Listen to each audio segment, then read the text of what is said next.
welcome back. Glad you're here today. If you're new to the channel, welcome. Been around for a while, glad you're back. So today, I had an awesome question on one of my last videos asking about finding my customer base. Now y'all excuse me because I gotta talk and work at the same time.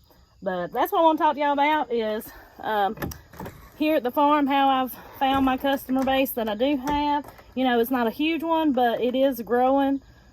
See if I can give y'all some good tips on that. So through the years, as you well know, me and Andy have always planned a garden, had a few critters here and there. Well, we discovered YouTube and decided that we both had this dream of living off our land in more ways than just growing our own food.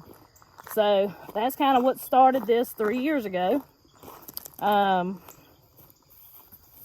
So, of course, when we started that, I had to start finding my customers. So we got more egg chickens, started growing more garden, and it's not the same situation. If you build it, they'll come. You know, you hear that saying. Well, I'm just not so sure that farming is just like that, at least in my little rural community here.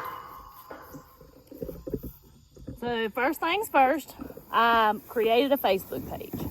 That was the very first step that I did. I created a Facebook page and was sharing it on different, like my main profile, my personal profile, and then on the True Grit page, because at that time, I had a very, very small following on the True Grit YouTube channel that was mainly my folks around here. So, looks like a chicken's been up here. But anyways, so I started just posting things on there, what I had. You know, had a person come here and there to buy eggs. I think the chickens freak people out a little bit. Hang on, let me get over this bump, these rocks. At first, because, you know, they didn't know what to expect. There's nobody really around here that does the pasture-raised chickens, you know, to eat. So people around here were a little set back by that at first. So those are the challenges of the first year. And what I also did was I set up a little table out here on the side of my driveway, and every Saturday and Sunday I'd sit out here with my little produce. I'd go through and pick stuff and have my little produce out here. I had me a little sign, little handwritten sign, you know, and that did okay. I made a little money here and there. I posted all that. It still is all pertaining to the Facebook page. So, cows, come on. Gotta get my calves separated. I'm excited to milk. I hadn't got to milk my cow in 5 days. I've been out of town. So, they're probably excited that I'm home. I think. Come on, baby boo. Hey, babies. Come on, come on.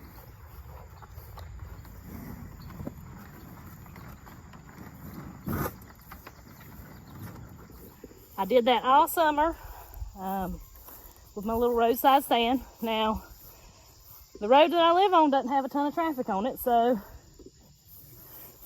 people that were coming were people that just saw my posts on Facebook for the most part, because just about everybody on this road grows their own garden. Quit!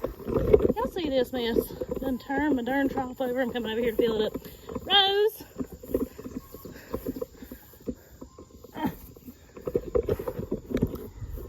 But anyways, so that year, it was okay. Sold my eggs that way. Sold a little produce that way. It honestly was to the point of just give me a little something to do on the weekend. Now, we did our first batch of chickens that year. Our first batch of pasture-raised broilers. And selling them, we did okay. We had some awesome friends and family that, you know, were here to support us. So that's my first tip of advice, is start with the low-hanging fruit, which would be family and friends. Let them try your product.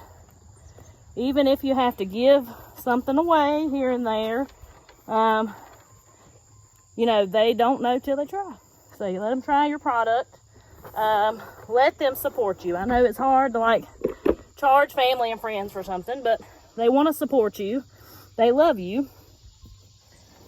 So mainly with my chickens that year was just some good friends buying them, and friends and family buying them from us. So fast forward all through that summer, that's what way it went all summer that year. So that winter, I told Andy, I said, if we're gonna make this work, we've got to do something different, because I can't make a living on $2 to $10 a weekend, you know. Now I'm thankful for that $2 to $10, and I'm thankful for the folks that did stop and get things. Very, very thankful, because without them, I'd never come to where I am now. But you can't quit your job on $2 to $10 a weekend, okay? And at that point, I was desperate to get rid of eggs, you know, so all but giving my eggs away like $2 a dozen, you know. And if you're gonna make a living, you can't be giving your stuff away. You gotta know your worth. Something I had to learn. You gotta know what your stuff is worth, know what your time is worth. So that winter, I decided to take a marketing class, an online marketing class that was specifically for homesteaders and farmers. There's my little seeds. They're trying to come up. I got a few leggy ones in there, but they'll straighten out. They were up on the porch a lot of the time we were going to the beach, so we got them out here in the sun now. And y'all check out this jungle. I gotta show y'all this too. This is a random potato that come up by itself. This is a random gourd that come up by itself. Y'all look at this. This is all, that's all one plant goes on all the way across there. We're just letting it do its thing. It's got a bunch of little gourds on it, see? Right there. It was called the Cultivating Capital course by Green Willow Homestead,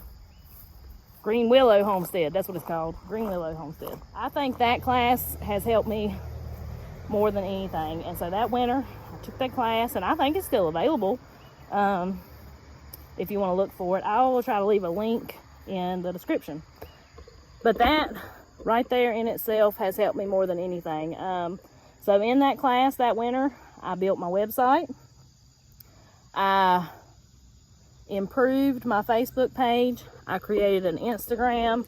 Instagram has really helped too. What else did I do? Oh, set up my email.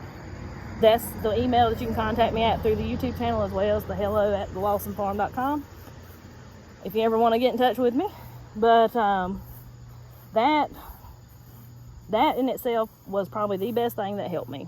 And so the following summer, this was last year, I decided to do a farmer's market. There's a farmer's market close by where I live. It's in a state park though, so most of your customers are tourists. I did that like 3 weekends. Wasn't my favorite thing in the world to do. You know, you've heard all this in the other video, but I like being at home too much for all that. And plus, I was not appealing to the people that I wanted to appeal to, which was my local customer base here, the older folks that used to grow a garden that can't anymore, or people, you know, a lot of people are busy. They're just too busy, and I understand that. So I grow it so they don't have to, and they can come get it from me and still have fresh local produce. Also, last year though, had a good friend that I used to work with recommend me checking out this shop that's in a town. It's in the same county that I live in, but it's in the town, which is about 30 minutes away, for my porch. She messaged me and she's like, hey, I've got a good friend opening up a store, you know, she's looking for local farmers, and I know you raise pigs. Well, where we do our pigs the old-timey way, we don't sell the meat, unfortunately, but I still message this business owner. And so we got connected that way. The store she was opening up is like a farmer's market with a storefront. And she runs the store. Everything's on consignment. It's a really good gig. Really good thing she's got going there. So I started fixing dog treats and taking up there. We couldn't, like I said, couldn't do the pork. But started fixing dog treats, taking up there. And one thing led to another. She started asking me about my eggs. So started taking her a few dozen eggs here and there.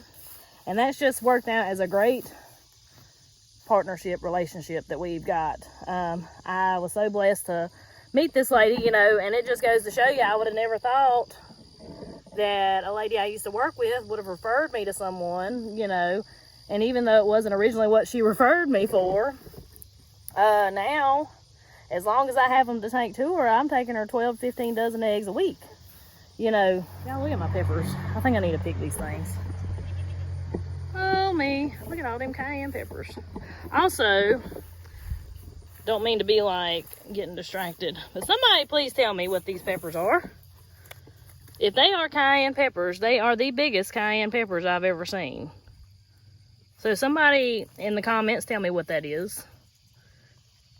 I mean, if it isn't, because right there, that's cayenne. I got cayenne peppers over here.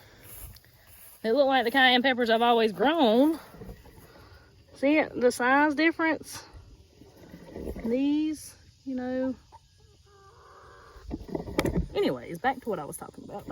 Somebody tell me what those peppers are. We also planted a lot of green beans last year, and I decided to sell them in bulk. By the half bushel or by the bushel. And that really sparked a lot of interest in folks around here. Because even though these people are growing gardens, look at this little volunteer tomato plant over here. What you doing?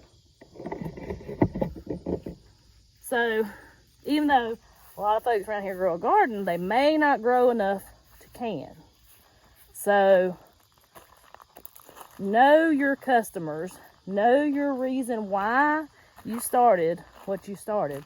I personally started because I wanted to help the folks around here. And through trial and error, I found out that I can help my folks around here by selling in bulk. Because everybody got a tomato plant in their backyard. They don't want to just come buy a tomato or two.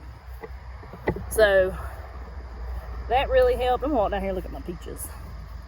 They look like they're trying to get ripe on me. So that was, you know, it's not been easy. I don't want you to watch this and be like, well, she's successful, she's done this. You know, why is my business not taking off? Y'all, it's been trial and error over the last few years. Just the best advice I can give you is not to give up. To know what customers you're after, that's the biggest thing. Know who your perfect customer is. You need to think in your head, write it down, do whatever you gotta do. Describe your perfect customer to yourself. And then figure out how to get in touch with those folks. So, they might be getting a little ripe. These peaches are way later than the other ones. Had a few of my limbs break out though. This thing was so heavy, me and Andy tried to tie it up, but they broke. So we just put some natural mulch around the bottom of the tree. So I found my customer base, figured out people really enjoyed buying those green beans in bulk so they could can them.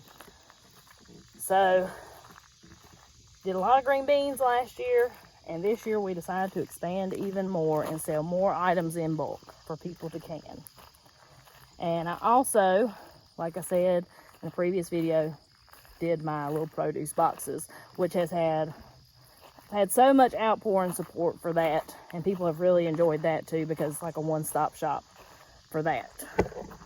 So, to recap, Facebook page was the first step that I took. Getting my name out to the people, out to the community. Word of mouth is one of the best things that you can have. That is the solely best advertising. is your friends and family telling their friends and family who tell their friends and family, and so on and so forth. I believe we got some beans to pick.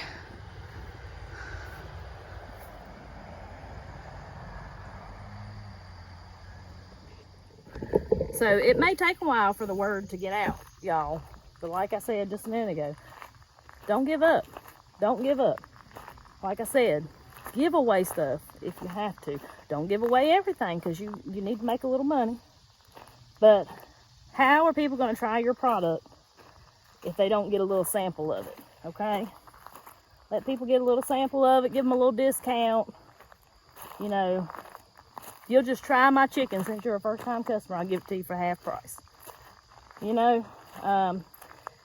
And now it's to the point, y'all, that this year, been so blessed this year. I have a waiting list on my pasture-raised eggs after people realized what pasture-raised eggs, because even with pasture-raised eggs, people don't do that around here, okay? People are like, what the heck is a pasture-raised egg, you know? And all these little folks on YouTube, everybody knows what a pasture-raised egg is, but people around here, that's foreign language, okay? But people found out how good the pasture-raised eggs were. I've got a waiting list for my eggs. I've got a waiting list for my chicken. I have a waiting list on my bulk produce. And y'all, that's with barely any advertising much at all this year. I've got some great friends that share my posts on Facebook. That helps.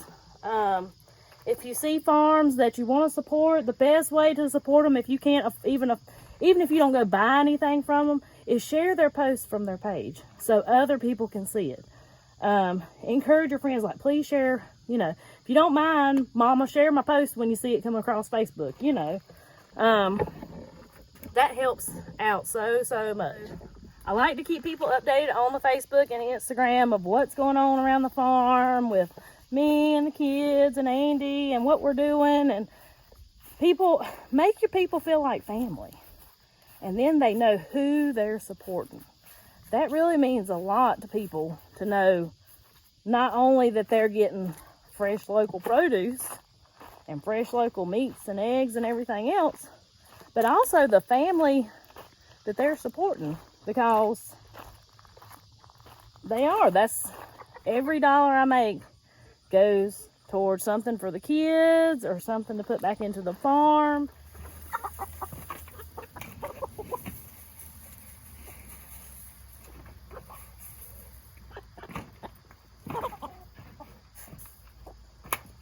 It's not just you selling a product, it's you selling yourself and selling what you stand for. So don't make advertisement off of, well, my eggs are better than Joe's down the street because they're pasture raised. People don't take too kindly to stuff like that, at least in areas like this, okay? They don't want you bad mouthing a friend, okay? You just tell them why you have pasture raised eggs, the reason you do it. Tell them facts about pasture raised eggs, how they are the most nutritious out of the eggs. If you have high cholesterol, eat pasture raised eggs. You know, things like that. Don't get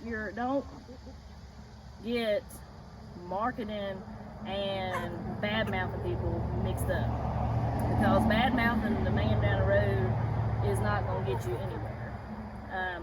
You just sell yourself, sell your farm on the values that you stand on, and the people will come. The people will see that, they'll see you, and I've just been blessed this year. Have I worked hard? Y'all, this is the hardest job I've ever had, okay? But it is the most fulfilling job I've ever had, to help out these folks in my community, to be here for these people, and to be able to have the pasture raised eggs and have the pasture raised chicken to share with my neighbors. And people really, they take stuff like that. and it is just fulfilling for me, fulfilling for my children. They love seeing the customers come to the farm, and they'll come out. Anybody that's been here knows they'll come running out to greet you, and people see that. People see that, you know what, this is who. Why would I go to the grocery store and buy tomatoes, or why would I go to this big factory farm and buy tomatoes when I can go down the road, and they may cost a little more if I buy them from that little girl down the road with them 2 little youngins, but I see the kids that I'm supporting when I buy them. So there's nothing fancy around here. Like, my farm is not romanticized. That's something like, people feel like they gotta have these big beautiful barns, these big beautiful storefronts, this big beautiful farm to have a customer base. But to recap, know your why. Know exactly why you're doing this, even on the hottest of the hot days when you're out there and your back's killing you because you've been picking green beans all day, or picking whatever all day, or you've been hoeing that garden. Remember why you're doing what you're doing. Know your customers. Know who your perfect customer is. It don't hurt to take a marketing class. Now, that cultivating class that I took, I mean, y'all just don't, it helped tremendously. Walked me through making my website and everything. And I do try to keep my website updated. But got me started with that. Be responsive to your customers. That's something that I'm still working on, because I'm not a person that holds my cell phone all the time. Even though I do make these YouTube videos, half the time, once I'm done making these videos, I'm bad to lay my phone down, or if I do have my phone and I'm in the middle of doing something, I will look at it and read a message and forget to message somebody back. I am the world's worst of that. So I am still working on that. But be responsive to your customers, and sell yourself and your farm and what you stand for. Those are the best things that I can give you, and I hope that you took away some knowledge from this, and this is going to help you out on your farm or your homestead, to make a little profit, and hopefully one day live off of your land more than just growing your own food. Now, I'm not trying to feed the world. One little person like myself cannot feed the world, but I can help out some folks, even if it's just a few. So, hope you learned a little something. I hope this video helped you and answered some questions. If you got any more questions, please leave them in the comments. I will help where I can. I appreciate everybody's just ongoing support. Y'all are just the best. And so, anyways, talk to y'all next time.